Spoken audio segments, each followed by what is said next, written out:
কাকা, একটা কথা ছিল। কিরে পটল চোর, বল। কোথ থেকে ফিরছিস এত সকালবেলায়? চুরি করে নাকি? সারা জীবন চুরি করে কাটিয়ে দিলি, বল। হ্যাঁ না গো, কালকে সারা রাত নদীর ধারে বসে কথা ভেবেছি যে এবারে চুরি করা ছেড়ে দেব।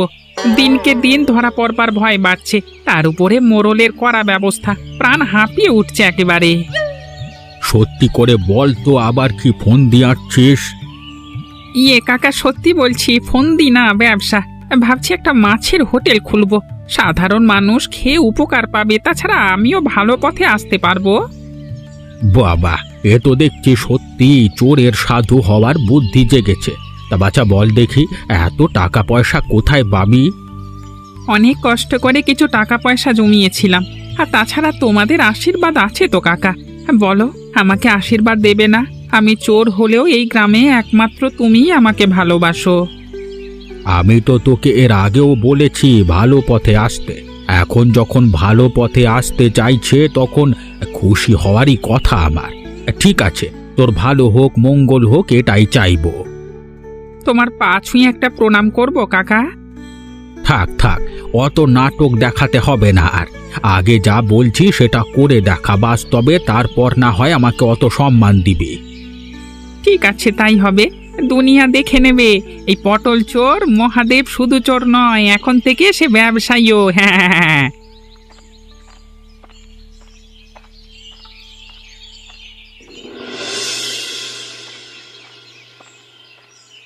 বাবু, বড় বিপদে পড়ে আপনার কাছে এসেছি। বল গোপাল, কি বলবি? বাবু, গ্রামে বাঁচা আর সম্ভব হচ্ছে না। কেন বলতো, কি হয়েছে? সংসারে বড় অভাব, চোখের সামনে বউ বাচ্চা না খেতে পেয়ে মরবার অবস্থা হয়েছে। দিনের পর দিন অভাবের জ্বালায় প্রাণ হাঁপিয়ে উঠছে। চোখের সামনে দেখতে পাচ্ছি না ওদের কষ্ট। আমি কি সাহায্য করতে পারি বল? জেলে পরিবারে জন্ম আমার। জন্ম থেকে বাপ ঠাকুরদাকে মাছ ধরে খেতে দেখেছি। আমি মাছ ধরা ছাড়া আর কোনো কাজ শিখিনি। আর আজকে আপনি নিয়ম করে নদীতে মাছ ধরা বন্ধ করে দিয়েছেন। আমি কাজ হারিয়ে আর কতদিন থাকবো? সরকারের নতুন নিয়ম তোরা জানিস না? আমাকে কেন দোষ দিচ্ছিস? ছোট ছোট ইলিশ মাছ থেকে শুরু করে চারা মাছ ধরে নিচ্ছিস, সেজন্য নদীতে মাছ কমে যাচ্ছে। তাই মাছ ধরা নদীতে এখন বন্ধ। অন্য কিছু খুঁজে নে। আমি মারা যাব বাবু, আমার উপরে দয়া করুন। আমার দয়া করবার কিছু নেই। যদি আমার হাতে কিছু থাকতো তাহলে আমি দেখতাম। যা, এখন নিজের কাজে যা। বাইরে অনেক কাজ আছে, কিছু একটা খুঁজে নে। জানি না কি করব, হয়তো মরেই যেতে হবে আমাকে। আমি নিজে মরে যাব তবু ভালো, বউ বাচ্চার কষ্ট দেখতে পারবো না চোখে। জীবনে প্রথমবার দেখলাম চোর সাধু হয়েছে। আর শুধু তাই নয়, গ্রামের উপকার করছে। সস্তা মাছের হোটেল বানিয়ে আমাদের মতো গরিব খেটে খাওয়া মানুষদের উপকার করেছে। রান্না বান্নাও খুব ভালো হয়েছে ভাই তোমার।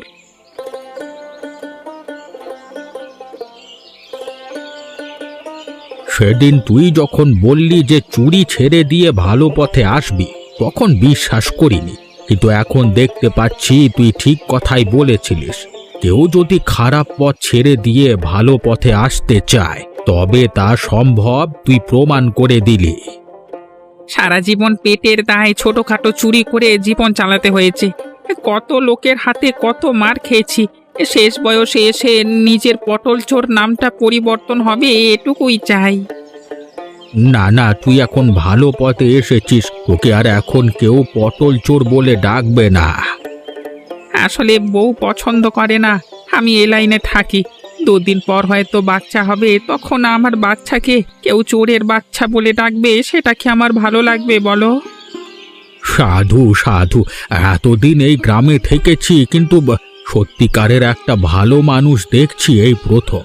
এই তোমরা শোনো, যত যাই হয়ে যাক, তোমরা এই হোটেল ছাড়বে না। প্রথমত তোমরা এর থেকে সস্তায় আর কোথাও খেতে পাবে না। আর তাছাড়া একজন ভালো পথে যখন আসছে তখন তাকে স্বাগত জানানো উচিত। আমরা রোজ এই চোরের টাটকা মাছের হোটেলে আসবো। এইভাবে যদি মানুষকে পাশে পাই, তাহলে একদিন আমিও সৎ পথে বড়লোক হতে পারবো। শুধু কেউ নজর না দিলেই হলো। তুই ভালো রাস্তায় থাক, তাহলে কেউ নজর দিলেও তোর কিচ্ছু হবে না। যে একবার খারাপ পথে পা দিয়েছে সে জানে যে খারাপ পথে পা দেওয়া কত খারাপ। তাই আমি আর কোনো দিন ওই সব দিকে ফিরেও তাকাবো না। দে দে, ভালো রাস্তা যখন এসেছিস তখন আনন্দ করে আমাকে তোর মাছ ভাত খেতে দে।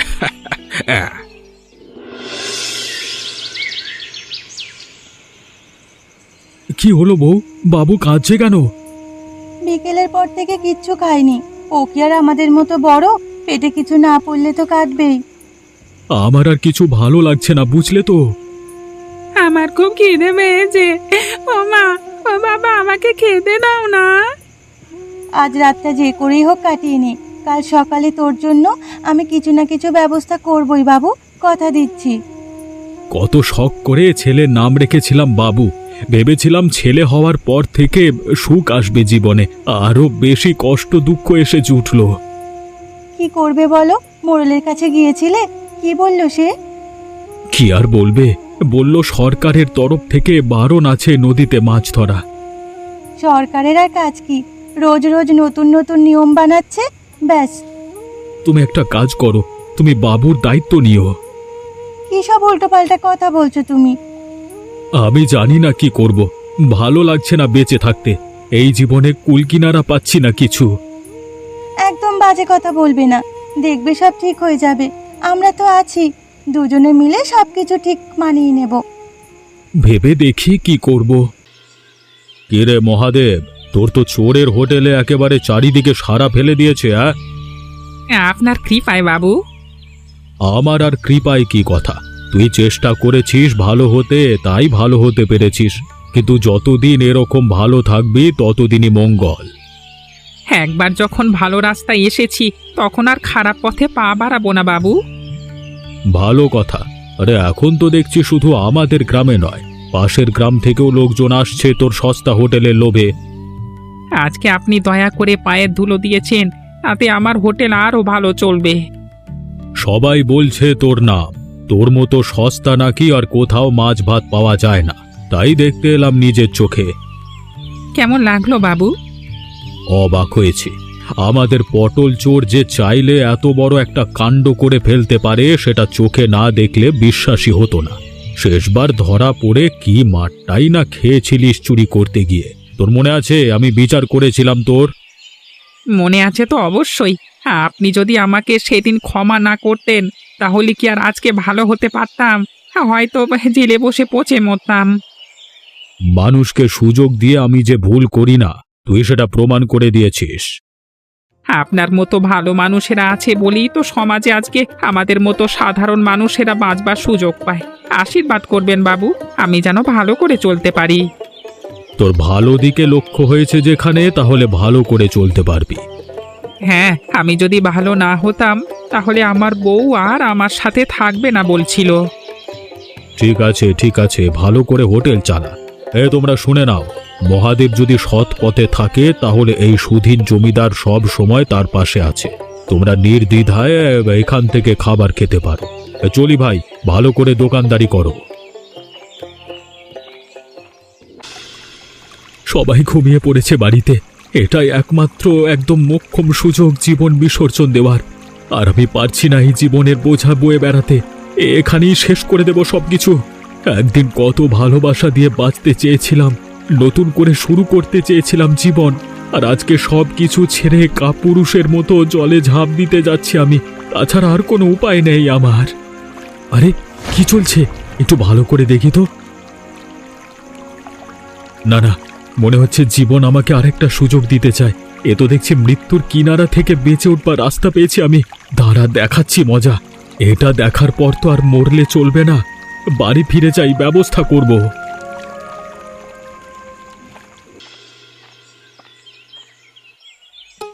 সারা রাত কাজকর্ম করে এইসবে ফিরলে? এমন করে কথা বলছে যেন আমি কোনো অপরাধ করতে গেছিলাম। তুমি কি করতে গেছিলে আমি জানি না। দেখো, আমি যা করি সব তোমাদের ভালোর জন্যই করি। সংসারের ভালো কথা ভেবেই আমায় এসব কিছু করতে হয়। আমি তো জানি তোমাকে, তুমি কোনোদিন শোধরাবার লোক নও। কেন, এখন লোকের ঘরে চুরি ছেড়ে এই যে মাছের হোটেলটা করেছি, তাতে তোমার পোষাচ্ছে না? আর কি করব শুনি? কিন্তু সেটাও যে কোন পথে করেছো সেটা তো আর আমাকে বলে দিতে হবে না। দেখো, লোককে তাজা মাছ খাওয়াই আমি কম দামে, সেজন্যই আমার কাছে লোকে আসে। আর সেই মাছগুলো কিভাবে আসে? রাতের বেলা তুমি কোথা থেকে মাছ নিয়ে আসো আমি জানি না।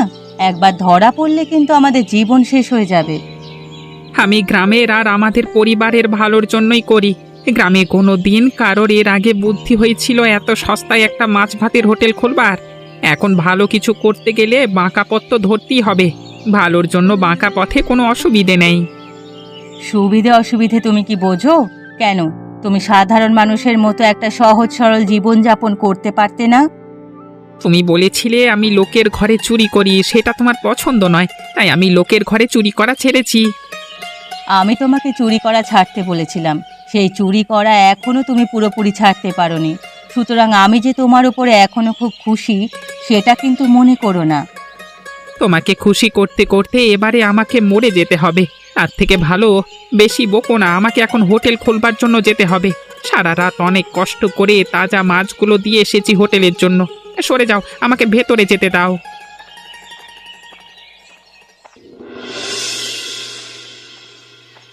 আবার কি হয়েছে তোর সমস্যা গোপাল? আবার কেন এসেছিস? বাবু, আপনি যা বিচার করেন এতদিন জানতাম সবার জন্য সমান বিচার করেন, কিন্তু এখন দেখছি যে আপনি পক্ষপাত দুষ্ট। হ্যাঁ, তোর এত বড় সাহস, তুই আমাকে পক্ষপাত দুষ্ট বলিস? আমি কার পক্ষপাতী করেছি? যদি প্রমাণ দিতে না পারিস তাহলে কিন্তু আমি তোকে গ্রাম থেকে তাড়িয়ে দেব। গ্রামে এত বড় একটা মাছের হোটেল খুলে ফেললো একটা পাতি পটল চোর। আপনি কি ভাবছেন সব সোজা পথে করেছে? তার মানে? এত সস্তায় খাওয়ানোর জন্য এত টাটকা মাছ সে পায় কোথায়? কি বলতে কি চাইছিস তুই? কালকে রাতে আমি লুকিয়ে দেখেছি নদীর ঘাটে ওই শয়তান মহাদেব আপনার এবং সরকারের বারণ থাকা সত্ত্বেও নদীতে জাল দিয়ে মাছ ধরছিল। প্রতিদিন তাই করে, আর এইভাবেই ফকটিয়ায় মাছ চুরি করে লোককে সস্তায় খাইয়ে নিজে বড় লোক হচ্ছে আর মিথ্যে নাম কামাচ্ছে। আমি বেকার গরিব হয়ে যাচ্ছি নিয়ম কানুন মানতে মানতে। তোর কথা যদি সত্যি হয় তাহলে জেনে রাখিস, নিয়ম সবার জন্য এক, বিচারের শাস্তি হবে ওই শয়তানের। কি আর শাস্তি দেবেন আপনি? আমি ঘরে খেতে পারছি না, আমার বউ বাচ্চা উপোস করে কাটাচ্ছে, আর একটা চোর গ্রামে রাজা হয়ে বসে বসে মজা করছে। এর থেকে বেশি আর কি দেখতে হবে আমাকে?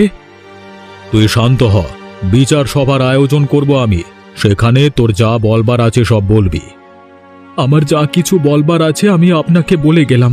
যদি বিচার না করতে পারেন তাহলে জানবো যে এই গ্রামে আর থাকা সম্ভব নয়। আপনার বিচারের ওপর তাহলে আস্থা হারিয়ে আমরা চলে যাব। এই গ্রামের দায়িত্বপ্রাপ্ত জমিদারি হিসেবে আমার কাজ সবার জন্য সমান ন্যায় বিচার করা। বড় সাহারাস না, আমি আছি তো। আমি আজকেই সবাইকে দিয়ে খবর পাঠিয়ে দিচ্ছি, কালকে গ্রামে বিচার বসবে। সেখানে যা সিদ্ধান্ত নেওয়া হবে সবাইকে মেনে নিতে হবে। তুইও থাকবি সেখানে। চুরি করে থাকলে তার শাস্তি ও পাবেই।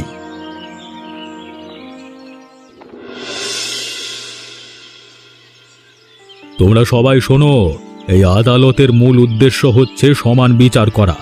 আইন সবার জন্য সমান, সেই ন্যায় বিচার করতেই আজকে আদালত ডাকা হয়েছে।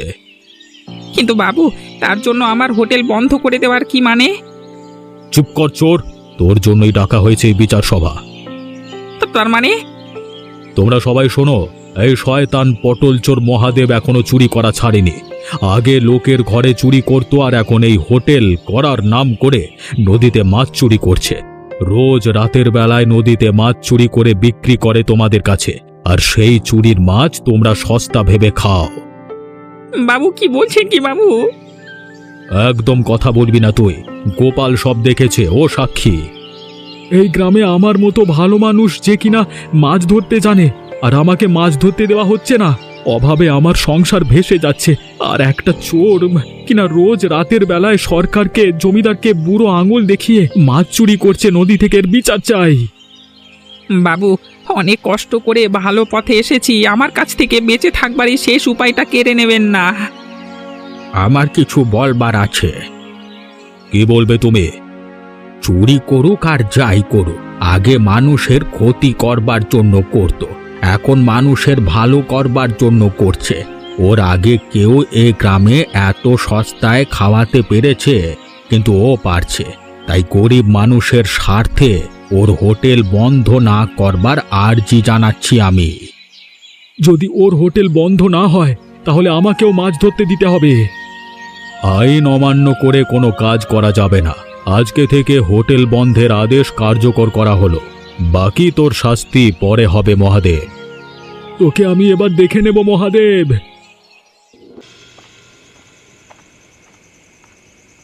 কোথায় যাচ্ছিস রে চোর? আবার কার বাড়ি শীত কাটতে যাচ্ছিস? হ্যাঁ, আমার এই ক্ষতিটা করে ভালো করলে। তুই চোর হয়ে বড়লোক হয়ে যাবি আর আমি সৎ হয়ে রাস্তায় পড়ে থাকবো, এটা তো হয় না। আমি কি কারোর ক্ষতি করছিলাম বলো? দেখ, চোরের মায়ের বড় গলা দেখাবি না।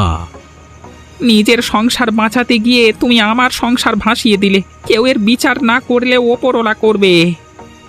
তবে রে, আবার বড় বড় কথা। তুই বড়লোক হয়ে যাবি আর আমি গরিব হয়ে থাকবো, সেটা আমার পোষাবে না।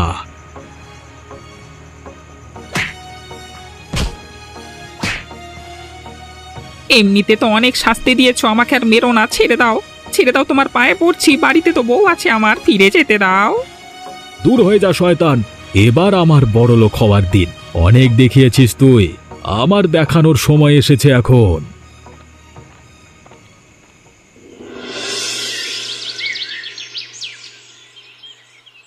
না না, গোপাল, যেটা হচ্ছে সেটা ভালো হচ্ছে না। কিছুতেই এরকম গ্রামের মধ্যে রক্তক্ষয় মেনে নেওয়া যায় না। এই গ্রামের মানুষেরা বোকা বাবু, তাই ওই চোরের কথায় নেচে আপনার বাহিনীর উপরে আক্রমণ করছে। কিন্তু আমি তো এটা বুঝতে পারছি না যে হঠাৎ করে ওই পটল চোরের দিকে সবাই এত বেশি ঝুঁকে পড়ল কি করে। কারণ ওই পটল চোরের পেছনে আছে জনার্দন। ও সবাইকে উস্কে বলেছে যে প্রতিবাদ না করলে গরিব মানুষের জন্য খোলা চোরের সস্তা মাছের হোটেল বন্ধ হয়ে যাবে, আর লোক সেটা ভেবেই ঝামেলা করছে। কিন্তু যেটা নিয়ম সেটা তো মেনে নিতেই হবে সবাইকে। সেটা আপনার দায়িত্ব, কিভাবে আপনি মানাবেন? এইভাবে মারামারি করবার চেয়ে একটা আলোচনার মধ্যে আসতে হবে। আপাতত থামিয়ে কালকে জনার্দনের সাথে আমি একবার আলোচনা করব, তারপর যা সিদ্ধান্ত নেবার নেব। যাই সিদ্ধান্ত নেবেন, যেন চোর মাথা তুলে দাঁড়াতে না পারে সেটা দেখবেন। তুই চিন্তা করিস না, আমরা থাকতে কোনো অবিচার হবে না। বলো জনার্দন, তুমি কি বলতে চাও? আপনি আইন বোঝাচ্ছেন সেটা ঠিক আছে, কিন্তু গরিব মানুষের দিকটা তো দেখতে হবে। আমি এতদিন জমিদার আছি, কোনোদিন কোনো সমস্যা হয়নি, আর আজকে হঠাৎ তোমার মনে হচ্ছে আমি গরিবদের দিকটা দেখছি না? যদি দেখতেন তাহলে একটা মানুষ ভালো হবার চেষ্টা করছে, গরিবের জন্য বাঁচার চেষ্টা করছে, তারও সংসার আছে, সেটা আপনি বিবেচনা করতেন। যদি ভালো হবার মহাদেবের এতই ইচ্ছে হয় তাহলে অন্য কোনো উপায় ভালো হোক। চুরি করা মাছের হোটেল বেআইনি, ওটাকে বন্ধ রাখতে হবে। যদি আপনি ওই হোটেল বন্ধ করেন তাহলে গরিব মানুষের প্রতিরোধের জন্য প্রস্তুত থাকুন। তুমি কি আমাকে হুমকি দিচ্ছ? আমি মানুষের মনের ভাব জানিয়ে দিচ্ছি। তুমি কি সবার নেতা হয়ে উঠেছো নাকি? গ্রামের মানুষের যা ভাবনা তারা ভাববে, তোমাকে অত দাদা হয়ে উঠতে কে বলেছে? কারণ আমি সমাজের ভালো চাই। যে নিয়ম মানুষের ক্ষতি করে সেই নিয়ম বদলানো দরকার। তুমি তোমার ভাবনা নিয়ে থাকো, আমি শেষবার বলে দিচ্ছি, কোনো রকম মারামারি চলবে না, আর ওই হোটেল খোলাও চলবে না। এখন তুমি আসতে পারো।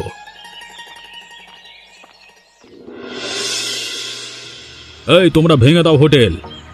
বাবু, আপনার পায়ে পড়ছি, এরকম করবেন না। আমি জানি আমার বর ভুল করেছে, কিন্তু তা বলে এই হোটেল থাকলে সবারই তো ভালো হতো। এটা বোঝার চেষ্টা করুন। আমরা না হলে পথে বসে যাব। চোরের প্রতি আবার দয়া? কই রে, তোরা ভাঙলি হোটেল? আপনি শেষ পর্যন্ত তাহলে শুধু মানুষের কথাই ভাবলেন না, বাকি সব কিছু ভাবলেন। ঠিক আছে, আমরা মানুষের হয়ে লড়াই করব, মানুষের পাশে থাকব। তোমাদের যে পথ নেওয়ার হয় নাও, আমি জমিদারের পাশে থাকব। গোপাল এখন থেকে আমার প্রধান সহকারী হবে। ওর অভাব দূর করবার দায়িত্ব আমার। এতদিন চোরের উত্থান হয়েছে, এবারে সাধুর উত্থান হবে। অভাবের সাথে লড়তে লড়তে গোপাল আত্মহত্যা করতে গিয়েছিল জলে ডুবে। গ্রামে ওর জন্য আমি আর ওর পরিবারের জন্য বড় ঘর বানিয়ে দেব। কিন্তু গরিব মানুষের ক্ষুধা মেটাবে কি করে? মানুষের প্রশ্নের জবাব তোমাকেই দিতে হবে। সেই প্রশ্নের জবাব সময় দেবে। তোমরা সবাই শোনো, আমার বর চোর হতে পারে, আমি নিজে কিন্তু চুরির সপক্ষে নই, কিন্তু আজ যেটা হলো সে বিচার একদম ভালো হলো না। আমরা সবাই আবার প্রতিরোধ গড়ে তুলব। আমাদের এই হোটেল গরিব মানুষের হোটেল ফিরিয়ে আনতেই হবে। তোমাদের সবার মাথা খাচ্ছে এরা। তোমরা যারা আমাদের সাথে থাকবে সবার ভালো মন্দ দেখবার দায়িত্ব আমি জমিদার হিসেবে নিজেই কাঁধে নিচ্ছি। চলুন বাবু, এদের সাথে সময় নষ্ট করা বেকার। আমারই ভুল হয়েছে, সালা এই চোরকে লাই দিয়ে মাথায় তুলেছি আমি নিজে। সেদিন যদি মেরে ফেলতাম চুরির দায়ে, তাহলে এই চোরের মাছের হোটেল নিয়ে আমার ঝামেলাই হতো না। বেশি ভালো হতে গিয়ে আমি বেশি ঝামেলা করে ফেলেছি। বেশ শিক্ষে হলো। চল গোপাল। আমার হোটেল ভেঙেছো, কিন্তু আমার ক্ষুধার আগুন কি ভাঙতে পারবে? এই উত্তর তোমাকেই দিতে হবে জমিদার। আর এই উত্তর খুঁজতে হবে আপনাদের সবাইকেও। আমাদের পাশে থাকুন আর আমাদের চ্যানেলটিকে সাবস্ক্রাইব করুন।